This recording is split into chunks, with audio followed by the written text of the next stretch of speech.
മമ്മൂട്ടിയുടെ സിനിമാ ജീവിതത്തിന്റെ തുടക്കം മുതൽ കടുത്ത ആരാധകനായ തിരുവനന്തപുരത്ത് ആദ്യമായി മമ്മൂട്ടി ഫാൻസ് ക്ലബ് തുടങ്ങിയ മമ്മൂട്ടിയുടെ ഗൂഗിൾ എന്നും എൻസൈക്ലോപീഡിയ എന്നും സുഹൃത്തുക്കൾ വിളിക്കുന്ന ഭാസ്കറിന്റെ തിരുവനന്തപുരത്തെ ജ്യൂസ് കടയിലേക്ക് ഒടുവിൽ മമ്മൂട്ടി എത്തി. ആറ്റുകാൽ പൊങ്കാല ആഘോഷങ്ങൾക്ക് ഉദ്ഘാടകനായി എത്തിയ ശേഷം പിന്നീട് പത്മനാഭസ്വാമി ക്ഷേത്രത്തിന് സമീപമുള്ള ജ്യൂസ് വേൾഡ് എന്ന കടയിലേക്ക് മമ്മൂട്ടി എത്തി. ഭാസ്കറിന്റെ മമ്മൂട്ടി പ്രേമം അറിയാത്തവർക്കൊക്കെ കൗതുകമുണർത്തുന്ന കാഴ്ചകളിൽ ഒന്നായിരുന്നു അത്. എന്നാൽ ഭാസ്കറിനെ അറിയുന്നവർക്ക് ഇതിൽ പുതുമകളൊന്നുമില്ല താനും. കട തുടങ്ങുന്ന സമയത്ത് ഞാൻ വീട്ടിൽ പോയി മമ്മൂട്ടിയെ ക്ഷണിച്ചിരുന്നു. അന്ന് അദ്ദേഹത്തിന് വരാൻ കഴിഞ്ഞില്ല. ഇനി തിരുവനന്തപുരത്ത് വരുമ്പോൾ തീർച്ചയായും വരാമെന്ന് വാക്ക് പറഞ്ഞിരുന്നു.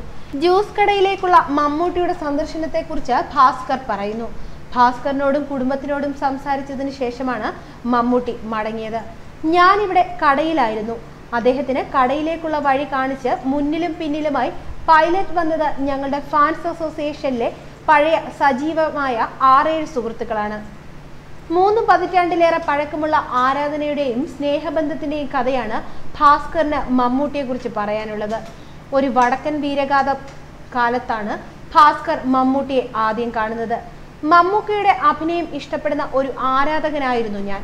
അന്നൊക്കെ തിരുവനന്തപുരത്തെ തിയേറ്ററുകളിൽ മമ്മൂട്ടിയുടെ ചിത്രങ്ങൾക്ക് ഭയങ്കര കൂവലും ബഹളവും ഒക്കെ ആയിരുന്നു. മോഹൻലാലിനായിരുന്നു തിരുവനന്തപുരത്ത് അന്ന് പിന്തുണ കിട്ടിയിരുന്നത്.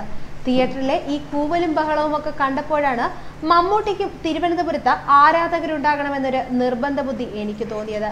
അങ്ങനെ സുഹൃത്ത് അശോകനുമായി പ്ലാൻ ചെയ്ത് കുറെ പേരെ കൂട്ടി ഞങ്ങളൊരു ഫാൻസ് കൂട്ടായ്മ ഉണ്ടാക്കി. മമ്മൂട്ടിയുമായുള്ള ബന്ധം തുടങ്ങിയതിനെ കുറിച്ച് ഭാസ്കർ പറയുന്നത് ഇങ്ങനെ: ആ വർഷം ഏപ്രിൽ 14-നായിരുന്നു വടക്കൻ വീരഗാഥയുടെ റിലീസ്.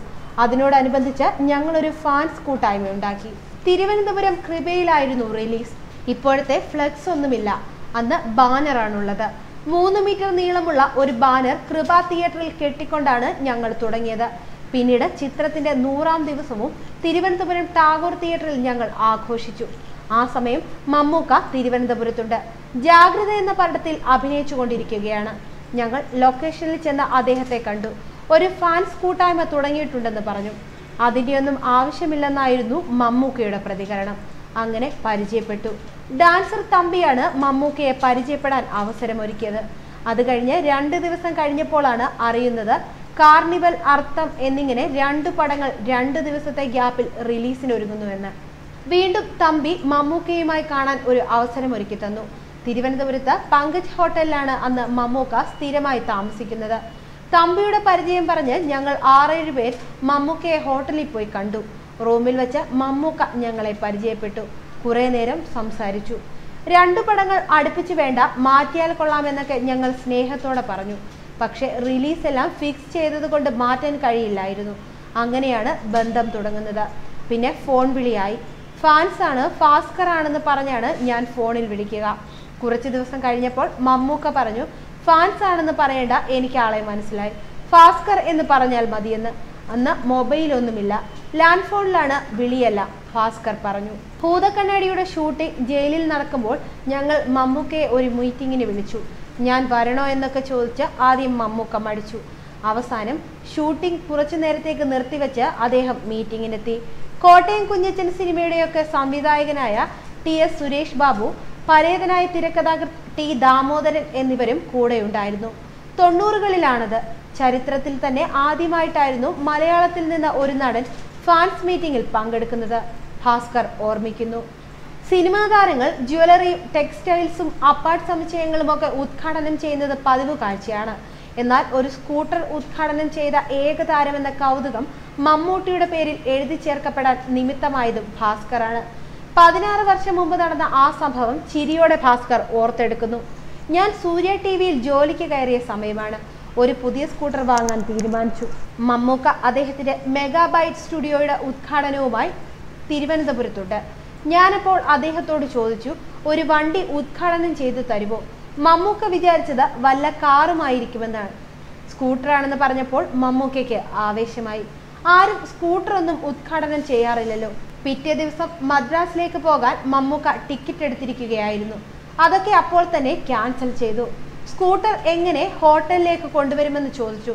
മരക്കാർ മോട്ടോഴ്സിൽ നിന്ന് അധിക ദൂരമില്ലല്ലോ, ഞാൻ ഇങ്ങോട്ട് ഉരുട്ടിക്കൊണ്ടുവരാമെന്ന് പറഞ്ഞു. അന്ന് തന്നെ ഞാൻ ഓടി ഷോറൂമിൽ ചെന്നു. എന്ത് വന്നാലും അടുത്ത ദിവസം എനിക്ക് രാവിലെ സ്കൂട്ടർ കിട്ടണം. മമ്മൂട്ടിയാണ് ഉദ്ഘാടനം ചെയ്യുന്നതെന്ന് പറഞ്ഞു. അവരാദ്യം കരുതിയത് ഞാൻ കള്ളം പറയുകയാണെന്നാണ്. പിന്നെ കാര്യം അറിഞ്ഞപ്പോൾ ഞെട്ടി. പിറ്റേന്ന് തന്നെ ഞാൻ സ്കൂട്ടർ ഉരുട്ടി ഹോട്ടലിലെത്തി.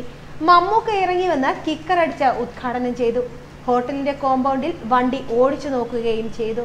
2002 ജൂൺ 19 ആ അസുലഭ മുഹൂർത്തം, ഭാസ്കർ പറഞ്ഞു. തിയേറ്റർ പ്രതികരണവും സിനിമകൾ എങ്ങനെ സ്വീകരിക്കപ്പെടുമെന്നുമൊക്കെ മനസ്സിലാക്കാൻ ഇന്നത്തെ സംവിധാനങ്ങളൊന്നുമില്ലായിരുന്ന അക്കാലത്ത് റിലീസിനെത്തുന്ന ചിത്രങ്ങളുടെ കൃത്യമായ ഫീഡ്ബാക്ക് മമ്മൂട്ടിയെ അറിയിച്ചു കൊടുക്കുന്ന വ്യക്തികളിൽ ഒരാൾ കൂടിയായിരുന്നു ഭാസ്കർ. മമ്മൂക്കയെ കാണാൻ പലവട്ടം മദ്രാസിലും വീട്ടിലും ദളപതി റിലീസ് കാലത്ത് ആദ്യ ഷോ കാണാൻ നാഗർകോവിലുമൊക്കെ പോയിട്ടുള്ള വ്യക്തിയാണ് ഭാസ്കർ. എവിടെ പോയിട്ടാണെങ്കിലും മമ്മൂട്ടി സിനിമകൾ കാണണമെന്ന ഭാസ്കറിന്റെ തീവ്രമായ ആഗ്രഹമായിരുന്നു ആ യാത്രകൾക്കെല്ലാം പിറകിൽ. എന്റെ വിവാഹത്തിനും മമ്മൂക്ക വന്നിരുന്നു, ഭാസ്കർ ഓർക്കുന്നു. മമ്മൂക്കയോടുള്ള ഇഷ്ടം മകൻ ദുൽഖറിനോടും ഭാസ്കറിനുണ്ട്. കുഞ്ഞായപ്പോൾ മുതൽ കാണുന്നതല്ലേ ദുൽഖറിനെയും. സുറുമിയുടെയും ദുൽഖറിന്റെയും വിവാഹത്തിനും ഞാൻ പോയിരുന്നു, ഭാസ്കർ പറയുന്നു. ന്യൂസ് ഡെസ്ക് മലയാളി വാർത്ത.